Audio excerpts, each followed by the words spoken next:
Plus de 700 exposants, 300 intervenants et des milliers de visiteurs. Santexpo 2024, c'est parti!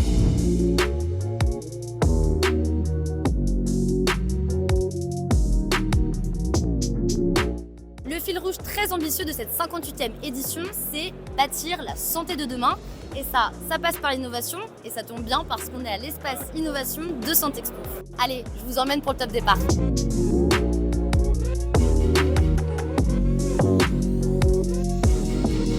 Je suis en charge aujourd'hui de présenter ce beau robot qui est sur le stand à Santexpo. C'est une occasion assez particulière pour nous parce que Santexpo est un peu différent de tous les autres congrès. Ça nous permet d'avoir accès au grand public, aux décideurs hospitaliers. Là, vous voyez, on a recréé en fait l'environnement complet d'un bloc opératoire avec notre robot qui est installé.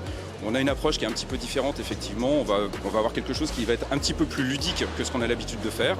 Là, on va être sur de la simulation. On est là depuis hier matin parce que mettre en place un bloc opératoire, ça prend un petit peu de temps. Clairement, c'est de l'excitation à l'idée que tout ce qu'on a mis en place depuis plusieurs semaines démarre. On va pouvoir présenter notre système, on va pouvoir en profiter. Maintenant, c'est l'heure de jouer. Dans les travées, on parle d'innovation au bloc opératoire, mais aussi en gestion RH et dans le parcours patient.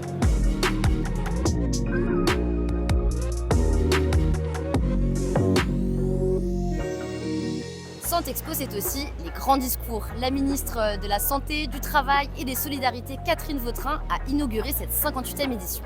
Vautrin, comme nous disions il y a quelques instants, ça faisait très longtemps qu'on n'avait pas coupé un ruban ensemble. Président de la Fédération hospitalière de France, cher Arnaud, moi aussi j'étais ravie de pouvoir couper ce ruban avec toi ce matin. Il n'y a pas de hasard, il n'y a que des rendez-vous. Eh bien, 100 ans de la FHF et pour la première fois de ce siècle, les JO dans notre pays. La ministre, elle aussi, a insisté sur l'importance de l'innovation en santé. On avait confié une mission dont nous avons eu les conclusions il y a 2 mois et que cet après-midi, nous passons l'après-midi sur le sujet avec le président de la République, des experts sur le sujet, parce que vous avez tout à fait raison. L'IA en santé, l'IA dans l'emploi, l'IA dans l'industrie est un enjeu majeur et on voit déjà dans certains CHU, l'IA au service des patients, c'est un enjeu absolument majeur. Et demain, ce sera au tour du ministre délégué à la Santé, Frédéric Valletoux, d'arpenter les allées de Santexpo.